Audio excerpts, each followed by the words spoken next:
शिवसेनेमध्ये मुंबईची जबाबदारी पुन्हा एकदा श्रीकांत शिंदे यांच्याकडे देण्यात आली आहे। 16 मे पासून पुढील 2 महिने श्रीकांत शिंदे ॲक्शन मोडवरती असतील। मनपा निवडणुकीपूर्वी राहुल शेवाळे यांच्याकडे मुंबईची जबाबदारी सोपवण्यात आलेली होती। आता मुंबईची जबाबदारी पुन्हा श्रीकांत शिंदे आणि त्या पाठोपाठ राहुल शेवाळे, निलेश राणे आणि योगेश कदम यांच्याकडे सोपवण्यात आलेली आहे। तिघांकडे प्रत्येकी 2-2 लोकसभेची जबाबदारी दिलेली आहे। राहुल शेवाळे उत्तर मध्य मुंबई, दक्षिण मध्य मुंबई, तर निलेश राणे ईशान्य मुंबई आणि दक्षिण मुंबई, योगेश कदम मुंबई उत्तर आणि मुंबई उत्तर पश्चिम आणि श्रीकांत शिंदे यांच्याकडे सगळ्या लोकसभेचा चार्ज असेल। शिवसेना ही नेहमी निवडणुकीला सज्ज असते।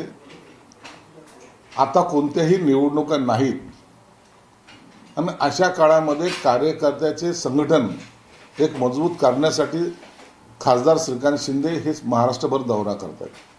या दौऱ्याचा उद्देश एवढाच आहे की संघटना चालवताना काही ठिकाणी वादविवाद असू शकतात, काही ठिकाणी संघटना मजबूत करण्यासाठी काही लोकांचे प्रवेश घ्यायचे असतात, काही नवीन नेमणुका करायच्या असतात। या सगळ्या बाबी श्रीकांत शिंदे आणि त्यांची सर्व टीम ही महाराष्ट्रभर फिरणार आहे।